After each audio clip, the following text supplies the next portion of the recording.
Namaste and welcome to AIDIA Dialogue. In this episode of AIDIA Dialogue, I am going to talk with Dr. Mohammad Hasan Mahmud, Honorable Information Minister of Bangladesh, primarily focusing on economic transformation of Bangladesh, various issues of bilateral relation between Nepal and Bangladesh, and common regional and sub-regional initiative in which both the countries are part of. Honorable Minister, welcome to AIDIA Dialogue. It's a great honor to have you on this show. Thank you. To begin with, I would like to know, how do you see the bilateral relationship between Nepal and Bangladesh? Indeed, between Nepal and Bangladesh, we have historic relationships. Between the people of these two countries, there is historic relationship even before it started before the creation of our states. And today, globe is becoming a global village. I think the relationship in terms of economic relationship, it has to be strengthened more for the betterment of our both countries and for the betterment of our people. As you've said, the world has become a global village. With the changing global scenario, Nepal has always looked Bangladesh as a potential partner in promoting trade, business, regional security, and so many other issues. Can you just highlight major areas that have high potential for cooperation between Nepal and Bangladesh? Yeah, there are many areas. For example, you have the potential, Nepal has the potential of producing 100,000 megawatt of hydroelectricity. This area has not been explored in Nepal. You see, the electricity of New York City is coming from Canada, and we are already importing electricity from India. And in Bangladesh, now we are producing capacity. We have the capacity of production, 21,000 megawatt of electricity. And we have the plan to make our capacity up to 25,000 megawatt of electricity by 2021. But most of the electricity in Bangladesh is coming from the thermal sources. Very little from the green sources, for example, from the hydro, from solar panels, from wind. The proportion is very little. Though we have the plan to make it 10% within 2021. But if we could produce, if Nepal could produce either through its own investment or inviting investment from Bangladesh or India or from elsewhere, then the production cost would reduce a lot. And that could benefit the whole region, not only Bangladesh, that could benefit India and Bangladesh, and Nepal as well. You see, in Bhutan, they started production of hydroelectricity, and India is a buyer of hydroelectricity. And that gave them a lot of economic benefit. The per capita income of Bhutan jumped from 400 or 500 US dollar to, I don't know exactly today how much, it's more than 3,000 US dollar, of course. So that has given already benefit. So in this way, we could reduce the production cost, could benefit the whole region, and that could benefit the people. They could get electricity with a low price. And also we could save our environment, what is a prime issue in the globe today. This is one area. And you have the potential of production of fruits, a lot of fruit. And with the increase of affluence of the people in our societies, in Nepal, in Bangladesh, in India, in the whole region, the consumption of fruits is increasing day by day. And you have the potential of production of fruit. So you could export fruits to Bangladesh. But until today, the trade relationship, we have the trade relationship, but the volume of trade, I would not say very impressive, because Bangladesh is exporting only 45 million US dollar, and you are exporting around 10 million US dollar. A single company of Bangladesh export even more than 45 million US dollar to different countries today. What do you think, what needs to be done from Nepali side to maintain a fine balance in trade? I think if we could start with hydro electricity, that will drastically will increase the trade relationship and the volume as well. and also other areas we should explore, because for the economic development of a country, you cannot think today and in this century, you cannot think economic development of a single country only through the development of that country. No. For the economic development of a single country, you have to look around the region and to the globe as well.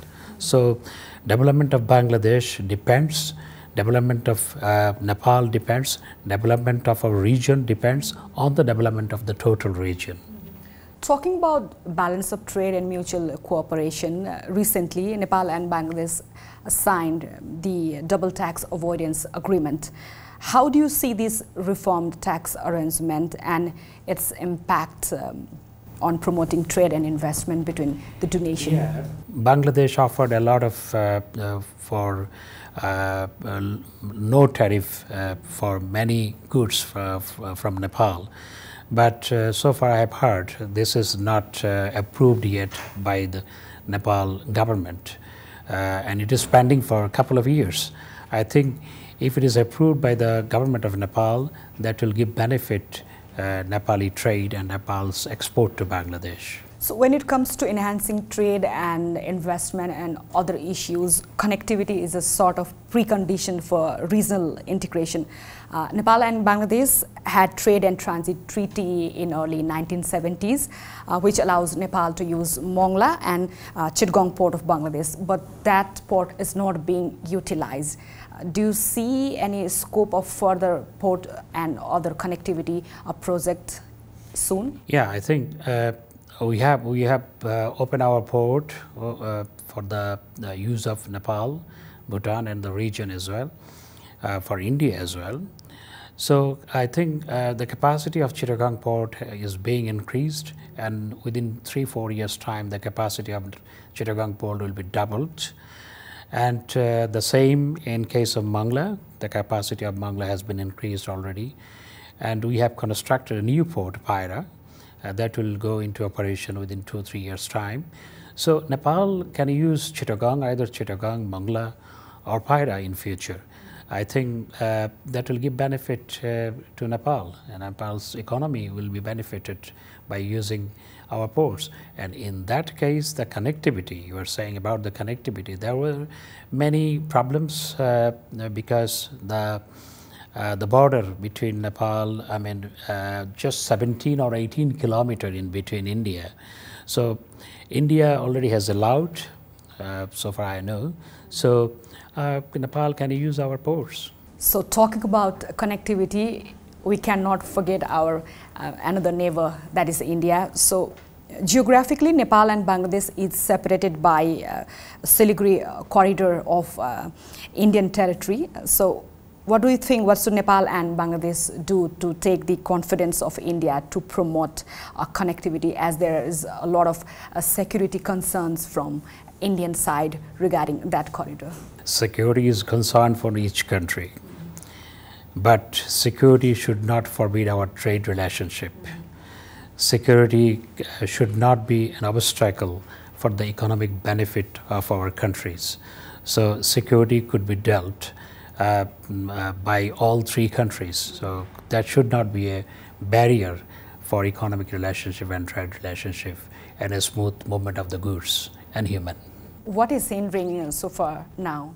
I think before the understanding was different, and today when globe is becoming more and more global village, and then the mindset has been changed already. A lot of change there is within the political leadership and other leadership of our countries. Honorable Minister, talking about connectivity and regional integrity, how do you observe the imperative of sub-regional framework like Bangladesh, Bhutan, India and Nepal, BBIN, to promote the economic integration of this region? And there's a backdrop of SAARC, which is always questioned. SAARC is in the crossfire of India and Pakistan now, what should not be. BBIN initiative is a good initiative, but it has been approved in the cabinet of Bangladesh. It is not approved yet in the cabinet of Nepal. I think if we all approve, and in Indian cabinet also it has been approved, that will give benefit to Nepal and the whole region. It has to be started, I think. As you just mentioned, SAARC is under crossfire. Do you see any remedy to revive the potential of SAARC? SAARC is there, but it has become less functional. I think we must make it more functional for the benefit of our region. What are the initiatives to be taken? There is always initiative from the part of Bangladesh. I think the tension between India and Pakistan is an obstacle in this regard. To make more functional SAARC, the tension between India and Pakistan has to be eased. Bangladesh, which was once remained as basket case economy, is now tagged as the development model. Can you highlight the key policy reforms and strategic shifts which had been taken by the Bangladesh for this remarkable transformation of the economy? Within the last 10 years, 1 decade, under the leadership of Prime Minister Sheikh Hasina, daughter of our father of the nation, Bangabandhu Sheikh Mujibur Rahman, Bangladesh has become an example for the rest of the developing world. How a country having highest density of population in the globe, having lowest per capita arable land in the globe, has become self-sufficient, not only self-sufficient, rather food exporting country. Our food deficit started at the middle of 1950s when the population of Bangladesh was 47 million. And today the population is close to 170 million. And arable land has not been increased, rather has been decreased by 20% or more. But Bangladesh has become self-sufficient in food grain production under the leadership of Prime Minister Sheikh Hasina. We are number 4th in vegetable production. We are number 5th in sweetwater fish production. We are number 7th in potato production in the world. It's a small country, but we are number 4th in vegetable production and number 5th in sweetwater. This is the policy of the government under the leadership of Prime Minister Sheikh Hasina, policy of herself. You see, Bangladesh, over the last 10 years, our per capita income was $600 US, just 10 years back at the beginning of 2009. And today, the per capita income is close to $2,000 US. We have already crossed Pakistan, and the prediction is we might cross India within a short period of time. So, and in Bangladesh, you see the buying capacity of the people has been increased over the last, this is not only the per capita income, buying capacity of the people has been increased over the last 10 years, 2.5 times. And today Bangladesh is the GDP is the 41th economy of the world, and in terms of PPP, Bangladesh economy is 31 economy of the world, and we shall go within few years' time. Here in this context, Honorable Minister, can you highlight the key policy reforms set by the Bangladeshi government here? Rural economic development and giving emphasis on the export and rural economic development and industrialization today.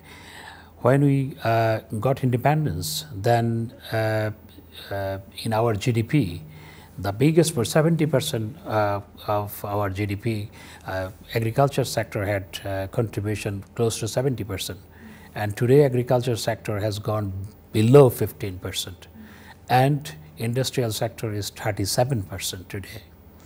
And within next couple of years in GDP, more than 50% will come from industrial sector. So we are becoming industrialized nation, not an agriculture-based nation. Having said that, the rampant corruption is the reality of South Asian region, I guess. How the government of Bangladesh is tackling with it? Look, corruption is not the South Asian issue. It's a global issue. But it's more visible in South Asia. It's more visible in South Asia because the media of the West, it makes more visible, you see. That is my understanding. Corruption is an issue in West, in continental Europe. Corruption is an issue in North America, in US as well. But these are not highlighted by their media. But our corruption, when a little thing happens, it is highlighted by their media. It's a duty of media to Yeah, shed light on issues like this, corruption or anything else. Yeah, duty of media to highlight the corruption everywhere, not only the corruption in our developing countries.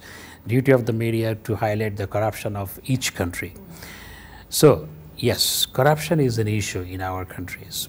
When in any country, economic development goes on, progress, and in the process of a development, corruption is an issue in each country. It happened in the past when the countries that are already developed, they were in the process of development. So it is happening in our country. In Bangladesh, we have independent anti-corruption commission.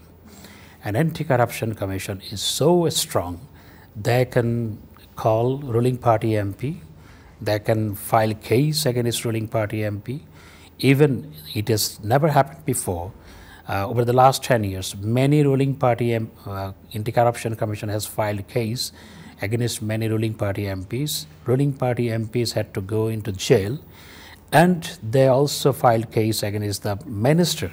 So anti-corruption, we have strengthened the anti-corruption commission, and anti-corruption commission is an independent body, is not dependent on the government. In this way, and our Prime Minister Sheikh Hasina has declared zero tolerance for corruption. As you are also leading the Ministry of Information, here I would like to add Rashtriya Samachar Samiti RSS of Nepal and Bangladesh Sangbad Sangstha BSS lately agreed for regular exchange of news and information to further the bilateral relation. But recently we held Nepal-Bangladesh Business Forum. There many prominent journalists said that the bilateral issues in respective media, the media coverage is very less. Can you shed some light on this? Yeah, when the trade will be increased, media coverage automatically will be increased. And I think media what could do, media could highlight how we could increase our trade relationship and trade volume. If media highlights that, then the business community in our both countries will focus on those issues and will become interested. Do you have any recommendation to enhance media cooperation that can be significant for boosting bilateral relations? Yeah. In Bangladesh, we have many institutes for training the journalists. We have PIB and many other institutes, Press Council. We offer Bangladesh, these institutions of Bangladesh are open to offer training to the journalists of Nepal. So talking about media, often we hear about strict regulation to private media in Bangladesh. Your comment? There is no regulation on media in Bangladesh. It's free. Media is so free. You see, in the UK, what happened? News of the World, maybe you have heard the name of the newspaper. It was more than 150 years old newspaper. Once that was the highest circulated newspaper. That they had to close the newspaper because they published a false news in their newspaper. And they were fined, they could not bear the fine, and then they had to close the newspaper. And BBC, they broadcasted a false news against MP, and then they had to apologize, and the head of BBC had to resign, the whole team had to resign. It has never happened in Bangladesh. In Bangladesh, media is so free, they can write against anyone. So, free, fair press is important. Also, the responsibility of the press is also very important, is both way, I think. And we are trying to ensure freedom of the press in Bangladesh. At the same time, I think in our whole region, press has to be responsible as well. And a lot of time we hear that there is a security concern for journalists in Bangladesh. There is no security concern for journalists in Bangladesh. But in the name of journalism, if someone helps the terrorist group, then that becomes a security concern. But there is no security concern on journalists in Bangladesh, no. Now I'd like to move on to the next topic, that is climate change. The very recent report by CIMOD warned for the dire consequence, stating that 2/3 of Himalayan glaciers could melt by 2100 if no policy measure introduced to reduce the global carbon emission. As you also served as a Minister for Environment, Forest and Climate Change. How do you take this climate change related issue? Climate change is the biggest threat today for the humanity. Today already global temperature has been increased 1 degree Celsius. The impacts what we are observing today, this is just because of the 1 degree Celsius increase of the global temperature compared to the pre-industrialized time. But after the Paris Agreement, the pledges has been made by different countries. If all those pledges are completed, are implemented, still the global temperature will increase more than 3 degrees Celsius. So what would happen? That is beyond my imagination.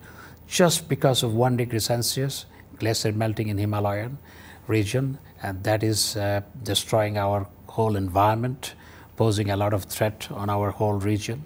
So I think the global leadership at the beginning did not pay enough attention to this cause. Today, global leadership is giving emphasis on this issue, but it's still on some global leadership. Some global leadership is still confused, and that's a big problem for the total humanity, total globe. As we are also linked by common river system, like what should be our common response? Your take on this? Look, for Mekong River, there's a Mekong Council of 7 countries or 9 countries, I don't know exactly, 11 countries I think. Whatever it is, 7 to 11 countries. But unfortunately, there is no joint river management system in our region. Although all the big rivers that have flown through Bangladesh are originated in the Himalayan region, and the catchment area of big rivers of Bangladesh, 93% catchment area of water catchment area is beyond the border of Bangladesh, and we don't have any joint river management system. There must be regional river management system. Then that will benefit our whole country. That we thereby would be able to control the flood, would be able to, faces the issues arising because of the climate change. Finally, I would like to draw your attention to push and pull in the regional power politics. Can you briefly share the ideas? What are the core foreign policy priority and direction of Bangladesh, and how Bangladesh is managing its relation with two emerging power, India and China? Look, Bangladesh foreign policy is friendship to all. India is our immediate neighbor, and we have border on 3 sides with India. And Indian state of West Bengal, they speak the same language, we are from the same ethnic group. So India is a profound partner in our development process, and we are getting a lot of assistance from India in our economic activities and in our development process for different projects as well. And the same we are getting from China. But definitely India is the immediate neighbor. We have not only the bilateral economic relationship, we have multilateral different kind of relationship. And the same with China, we have the historic relationship with China. So as our policy is friendship to all, so whoever wants to contribute in the development process of Bangladesh, we invite them as long as that respects our policy and meet our need and the rules and regulations. Where do you see Nepal in this context? Yeah, Nepal could be our development partner. Nepal is already our development partner, I would say. And this process could be strengthened in many ways, what I have mentioned at the beginning. Thank you, Honorable Minister, for your time and insight remarks. Thank you.